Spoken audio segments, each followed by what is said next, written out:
Good morning, Americans. This is your favorite alien and Bubba here on the morning of Wednesday, May 19th, 2021. Sitting in for Paul Harvey this morning. Stand by for the rest of the story. Well, today's story is about Henry. Henry was a unique fellow. He was born in, of all places, Roswell, New Mexico in 1943. That's before the aliens came in. Yeah. In those times, Roswell was one of the biggest bases of the United States during World War II. His dad was an Air Force person, and he moved a lot. So, poor Henry was moving a lot. Now, Henry had demons. Nobody ever knew what they were. He never told anybody. But he had demons, and he kept them to himself. And I know about demons, especially for military personnel with kids. A lot of their kids have demons that come and manifest themselves later on in life, like in their 20s and 30s. I've been around military people for the time that I've been here on the planet because I was in Panama and there's a lot of military bases down there. And they come and they go. Every 3 years, came and they're gone. So it's hard on a person. It's hard on the wife. It's hard on the military personnel.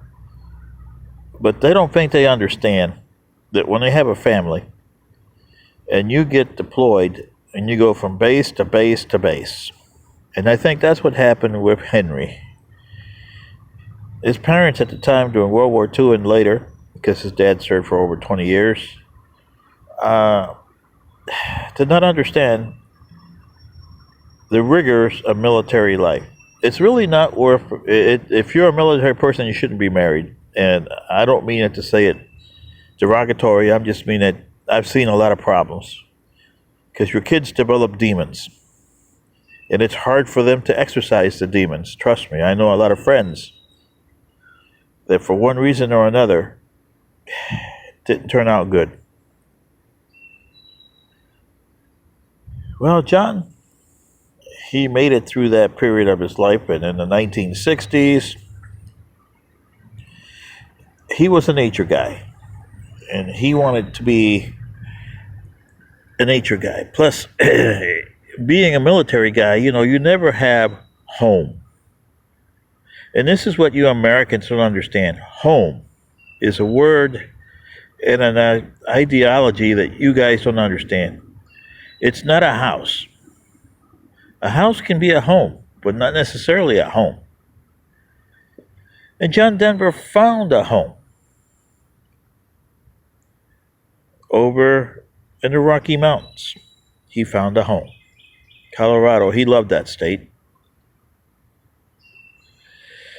And it kept to his heart all through his life till his death. He was a Colorado guy left and right. But he was also a guy of other places. He loved the natures. He loved the Appalachians. He loved the South. And he loved the little quaint towns of New England. He also had a knack for music. And he started to play music at an early age. But he found out that because of the demons, he was always better by himself. He was never a group person. He would do good in groups when he's performing, but as a person to be around groups, that was not Henry. He just wasn't that type of person, and people didn't understand that for some reason. His two wives didn't understand that. But when I was a kid, he was already on this big time. And I could look at his face and say, boy, you got demons there, boy. And whatever they were big. I don't know his personal life, but I do know that Henry had demons.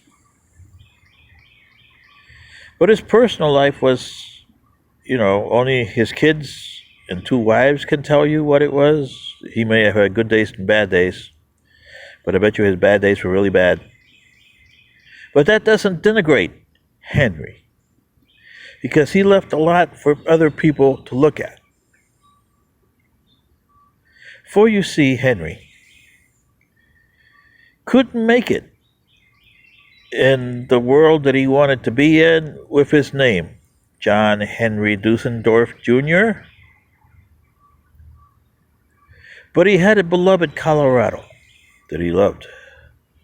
So he took his middle name, John, and the capital of Colorado, Denver. And thus everybody knows John Denver and Rocky Mountain High, which became the state song of Colorado in 2007. Or Take Me Home Country Road, which became the state song of West Virginia in 2014. Along with Rocky Top from Tennessee, those are the only state songs that I know. And he has two states that have his songs. He did try to express his demons in a song that he wrote to his first wife, Annie. Whether she understood that song or not, that's for her to know. And his children, they still remember his memory, no matter if he was good or bad. I remember the good parts, and he had some bad parts, but I do remember the good parts. So, sitting in for Paul Harvey today, this is your favorite alien and Bubba. And now you know the rest of the story of Mr. John Denver. Good guy with demons, but still, I would say a good guy. Good day.